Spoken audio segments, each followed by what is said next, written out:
Mbappe, Thuram, Mbappe!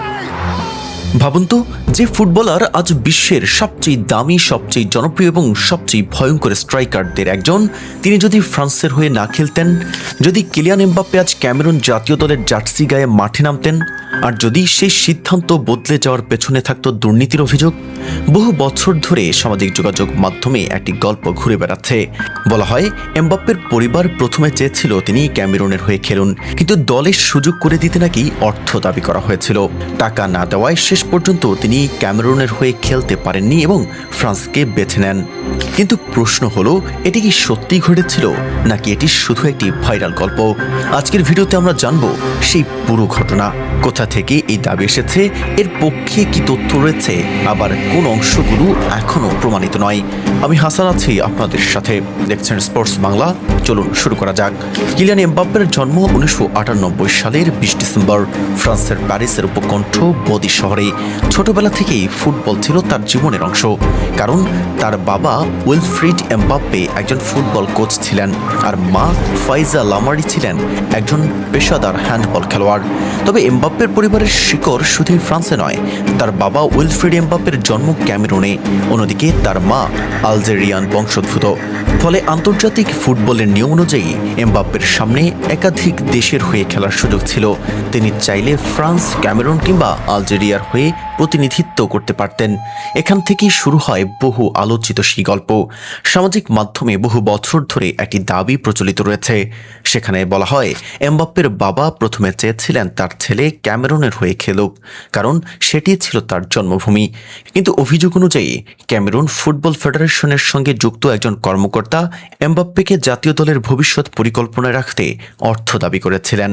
গল্পটি আরও বলে, এমবাপ্পের পরিবার সে অর্থ দিতে অস্বীকৃতি জানায়, ফলে তারা ক্যামেরুন থেকে মুখ ফিরিয়ে নেয় এবং শেষ পর্যন্ত ফ্রান্সের পথ বেছে নেয়।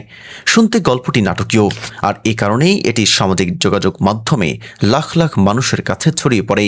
অনেকেই এটিকে শতভাগ সত্য ঘটনা হিসেবে শেয়ার করতে শুরু করেন।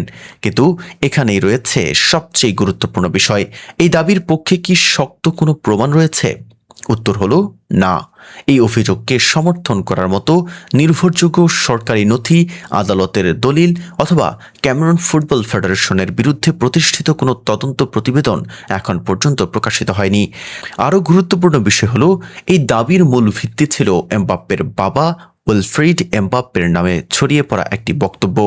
সেখানে বলা হয়েছিল তিনি নিজেই এই ঘটনার কথা বলেছেন, কিন্তু পরে বিষয়টি নিয়ে ফ্যাক্ট চেক করা হয়। 2018 সালে ক্যামেরুন ভিত্তিক একটি ফ্যাক্ট চেক প্রতিবেদনে বলা হয়, উইলফ্রিড এমবাপ্পের নামে যে বক্তব্যটি ভাইরাল হয়েছিল সেটি যাচাই করা যায়নি, এমনকি সেটি কোথায়, কবে এবং কোন সাক্ষাৎকারে বলা হয়েছে তারও নির্ভরযোগ্য তথ্য পাওয়া যায়নি। অর্থাৎ উদ্ধৃতিটি নিশ্চিতভাবে তার বলা এমন প্রমাণ নেই। এর মানে এই নয় যে ঘটনাটি অসম্ভব, আবার এটাও বলা যায় না যে ঘটনাটি নিশ্চিতভাবে ঘটেছিল। বরং সত্য হলো, এটি একটি বহুল প্রচলিত দাবি, যার পক্ষে পর্যাপ্ত নির্ভরযোগ্য প্রমাণ আজও প্রকাশ্যে নেই। তাহলে এমবাপ্পে কেন ফ্রান্সকে বেছে নিলেন? এর উত্তর অনেকটাই বাস্তবসম্মত। তিনি জন্মেছেন ফ্রান্সে, শৈশব থেকেই ফরাসি ফুটবল একাডেমিতে বেড়ে উঠেছেন। ফ্রান্সের অনূর্ধ্ব 17, অনূর্ধ্ব 19 এবং যুব পর্যায়ের জাতীয় দলগুলোতে নিয়মিত খেলেছেন। তার পুরো ফুটবল বিকাশ হয়েছে ফরাসি ফুটবল কাঠামোর মধ্যেই। তাই ফ্রান্সকে বেছে নেওয়াটা ফুটবল বিশ্লেষকদের কাছে খুবই স্বাভাবিক সিদ্ধান্ত। এরপর যা ঘটেছে তা এখন ইতিহাস। মাত্র 18 বছর বয়সে তিনি বিশ্বকাপ জয় করেন, অন্যতম বড় তারকা, অধিনায়ক এবং বিশ্বের সেরা ফুটবলারদের একজন হিসেবে নিজেকে প্রতিষ্ঠিত করেন। কিন্তু তারপরও ক্যামেরুনকে ঘিরে সেই গল্প আজও মানুষের আগ্রহের কেন্দ্রবিন্দু। কারণ মানুষ জানতে চায়, যদি সত্যি এমবাপ্পে ক্যামেরুনের হয়ে খেলতেন, তাহলে কি আফ্রিকার ফুটবলের ইতিহাস বদলে যেত? ক্যামেরুন কি আরও বড় শক্তিতে পরিণত হতো? বিশ্বকাপের ইতিহাস কি অন্যরকম হতো?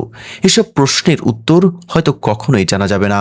তবে একটি বিষয় অবশ্যই মনে রাখতে হবে, সামাজিক যোগাযোগ মাধ্যমে ভাইরাল হওয়া প্রতিটি গল্প সত্য হয় না।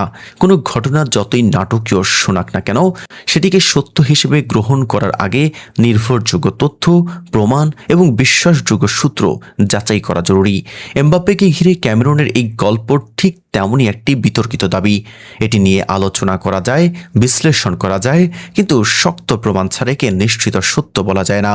দর্শক, আপনার কি মনে হয় যদি কিলিয়ান এমবাপ্পে ফ্রান্সের বদলে ক্যামেরুনের হয়ে খেলতেন তাহলে কি আফ্রিকার ফুটবলের ইতিহাস বদলে যেত? আপনার মতামত অবশ্যই কমেন্টে জানান।